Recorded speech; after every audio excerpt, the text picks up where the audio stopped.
Hello again, everyone, and welcome back. Today I'm going to be putting some flames on Ghost Rider.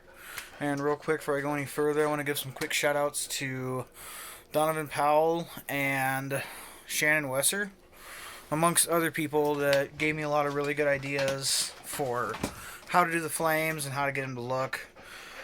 I tried a lot of stuff, from cutting and melting plastic from 2-liter bottles to dyeing acrylic plexiglass, which ultimately proved to just be way too heavy, especially for the foam to support.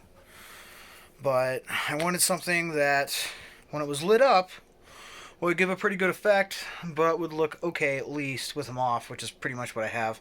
Although I've seen a lot of different varied things, just Googling Ghost Rider cosplays, because I had no idea where to start. And one of the things I had seen was they had taken foam and just painted it at a gradient, going from orange to red, and cut out flame shapes and glued that everywhere. Another one was fur that they used around it, but to me it just looked a little bit too much like a lion's mane. And I had plenty of fur, so I tried some of that with lights and just didn't like the way it looked. This was the least expensive, and it worked. But I mean, hopefully, if nothing else, even just by seeing what I did here, it can give you some ideas if you got a bigger budget, just to, take that and push it a bit further than what I can. This is for a Halloween costume. I will probably wear it to convention at some point in the future, but I have no plans for it, unlike X-Force Wolverine, which is for a convention in January. But, so that's part of the reason why I'm trying to bang this out first. I also do spikes for the shoulders, and I make some pads for my shoulders, and kind of a rig to hold the lights. All that stuff's in the video, and the patterns for that are up on Facebook for free if you just want to download them. Aside from this, there's not too much as far as videos I'm going to be doing, because pretty much everything else is going to be like finding pants and buying them, finding boots, gloves, but most of the making and altering I've done. Anything else that I do, though, of course, I will put in a future video. And a quick channel update: I do have a lot of hours coming up at work in the next couple weeks, leading up to a week or so between now and Halloween, so don't know how much stuff I'm going to be able to put out, so I've been trying to cram out as much of this as possible. So sorry for the hiatus if there is one, but I'll try to stick with it. And without me yammering anymore, just go ahead and jump right into the video. Okay, so today I'm going to be making some flames for my Ghost Rider mask. One of the things about this pattern, even though it fits my head, I made it so that there was extra room in the top. And you'll notice some padding already in there. That padding is set in there, and I'm going to be putting a couple different lights in between that, popping out the top, to light up the flames. And the lights I'm using are just some headlamps. This is an Ozark Trail headlamp that I got at Walmart. And this is another cheap Ozark Trail that I got at Walmart. And I just took and colored it orange and red to give it kind of a fiery look. I still have to do that to this one. I haven't done that yet. I just use a Sharpie. And then I have some cellophane, orange, some yellow, and some red. And I'm basically going to layer this and melt it and shape it with my hand, and then start gluing it to the top around the lights. But first, I'm going to figure out exactly where I want these lights, and I'm going to trace out holes to cut to put them in. Okay, so I put my lights in the top here, and as you see, this one in the back is much more dim, which is why it's in the back. Since most people are going to look at me straight on, I want most of the light concentrated towards the front, which is why this is slightly angled, and part of the reason why I jumbled this out here.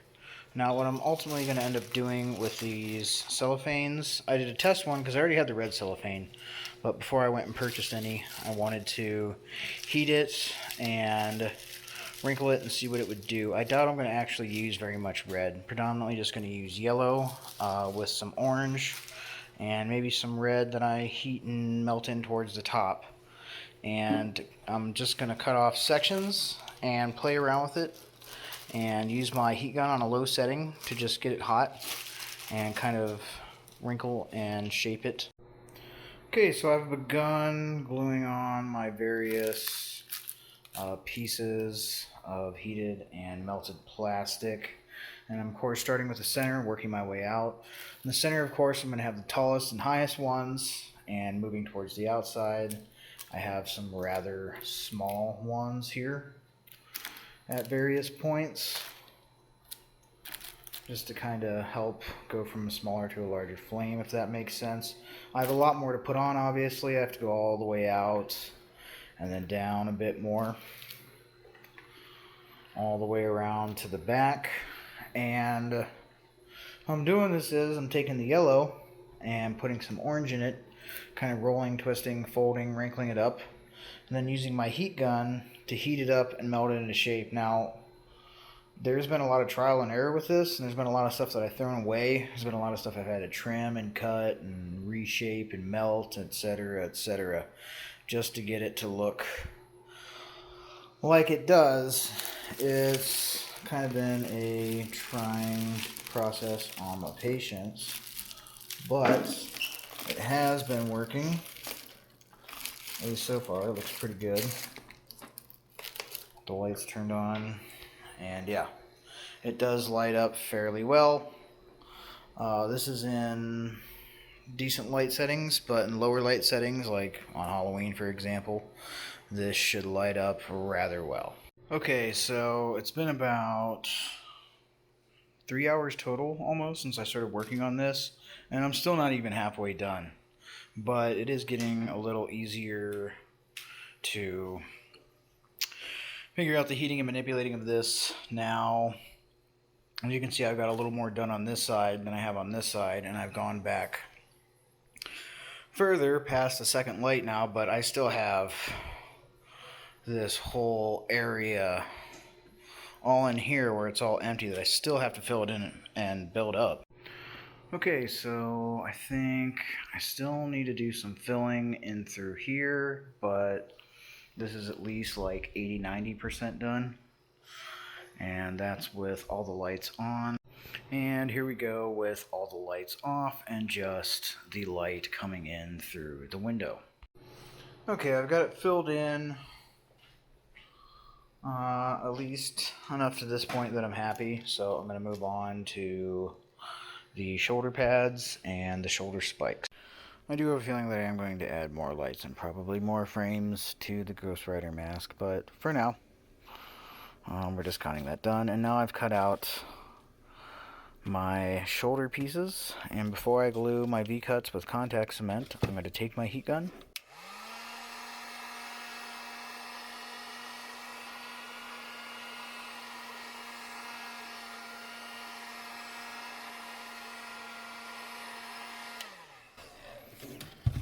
get them nice and warm and start to put some curve into them.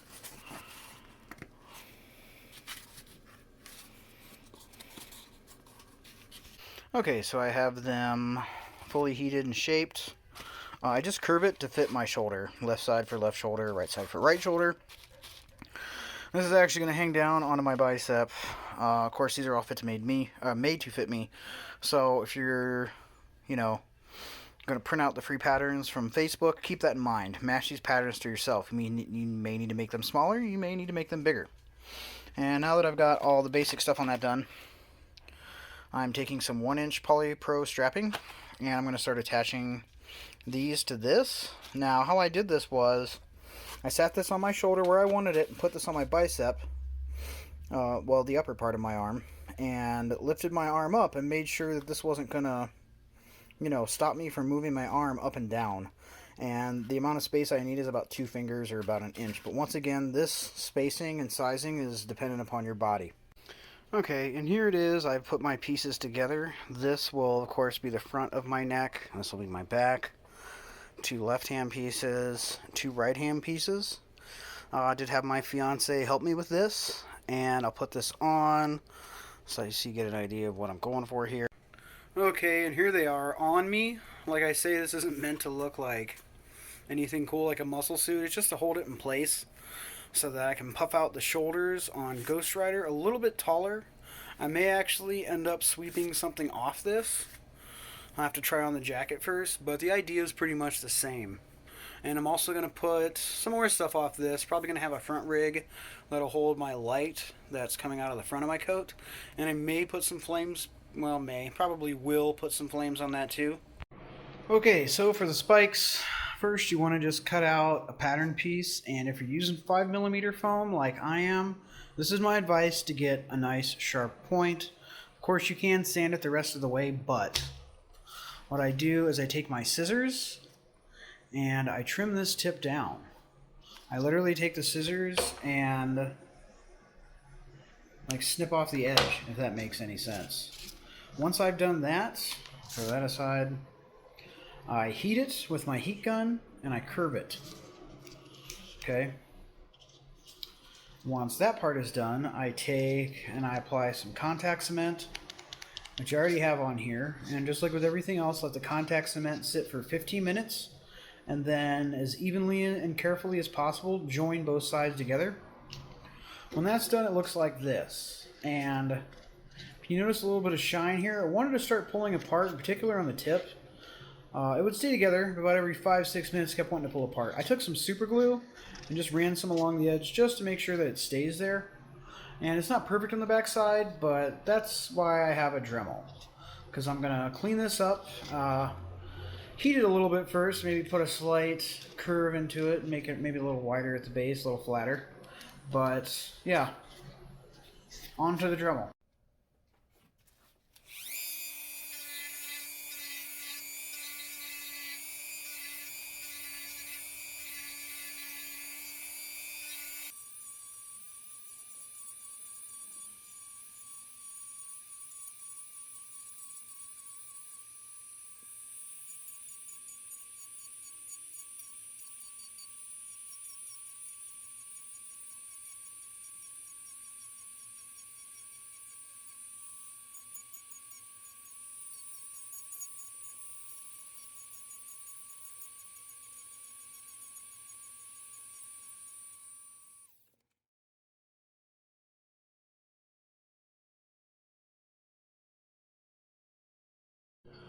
Okay, so as you'll just see in that part, I have the spikes on my coat and the chain going around it. Now, depending on what kind of coat you have, this may or may not work, or what kind of coat you have access to. Like I said, this one was made in 1980 in a leather shop in Southern California. Or no, in 1981. Doesn't matter. But with this type of strap, I was able to rig something that'll just hold the spikes onto it. And I'm going to put these patterns up on Facebook for free. So if you have something similar but it's not the same, this will give you a starting point. Maybe you need to make it longer, maybe you need to make it shorter, or just parts of it. But what it is comprised of is 3 pieces. The top and the bottom here, you'll notice, is about 5-6 millimeter wider. It's because I'm going to heat this and curve it. And once that is done, it will be glued on, and that is where the strap will go through and come out. And this other piece here is just a reinforcing piece. And I didn't use any contact cement to put this together except for to glue this curved piece to the top. That's it. This part here is super glued, and I just super glued on the 3 spikes.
Okay, and to dry brush those, I use some Model Masters Silver Chrome.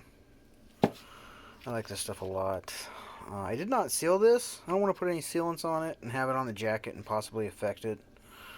So I'm just running it with the black foam and just painting this with the Model Masters. I'm going to sacrifice on that for sake of the jacket, but of course, as always, if you want, plastic dip it, seal it, paint it, texture it, whatever. Okay, and as you'll notice, I have added a lot more flames here, and I may fill in the back a bit more, but just for the sake of the video, like, this is essentially where it's going to stop in the front. Okay. And you'll notice there's points in the flames where it's kind of coming down here, and in the center that also corresponds with the angles and points in the eyes itself, if that makes any sense. And you'll also notice that the flames get smaller, and getting down to these smaller ones, it presented a particular problem where, you know, there's no way to really control safely heating up the cellophane. And then it dawned on me, like, what am I going to do? Because at some point I just had to stop, and I'm like, how am I going to get these smaller unless I just heat them and cut them, which I did do for some, and that worked okay.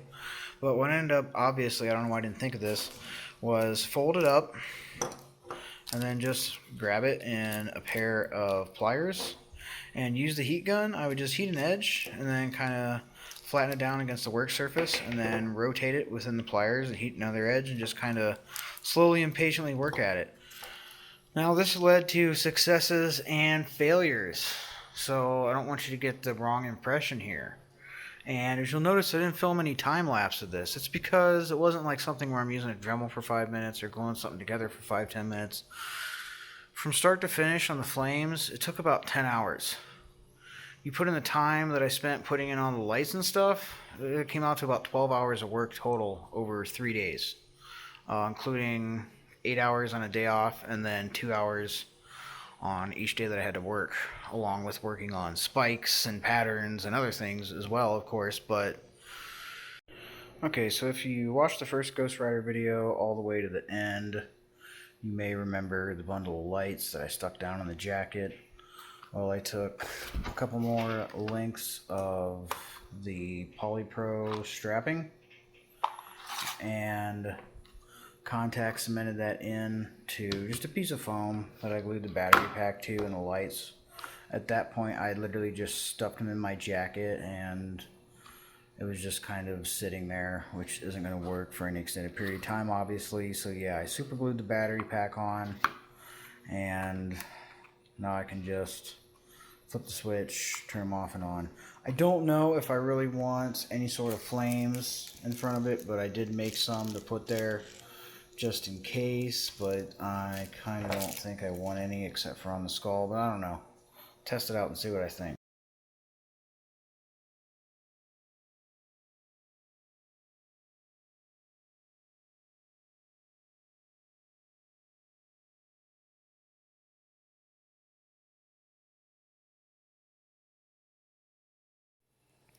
Okay, so after watching myself in those previous couple clips, there's a few things that I still want to do, which is fill in some of the backside here, which I haven't done yet. I kind of want this to come down to more of a point, if that makes sense, curving up to here on both sides, so there's not this curvature of the mask showing. But that's something I can do off camera for the future. And it's really hard to put all this stuff on by yourself. My fiance's out of town, so I have to put the shoulder piece on, followed by the jacket, and then the face mask, and then the mask.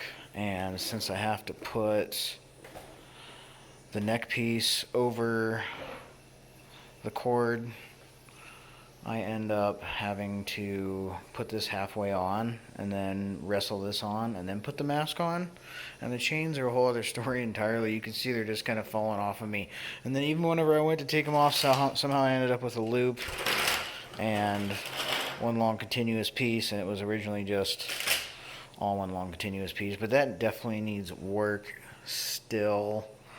I need to get some sort of LED rope light to put into these, like kind of weave throughout them, hopefully, for whenever it's wrapped around me. I'll see how that looks. If I don't like it, I'll just do the bare chains, but I would like to purchase something and at least try it. But yeah, that's pretty much going to wrap it up for this video. Thank you all for watching. Hopefully this gave you some ideas for your own projects. And as always, have a great day.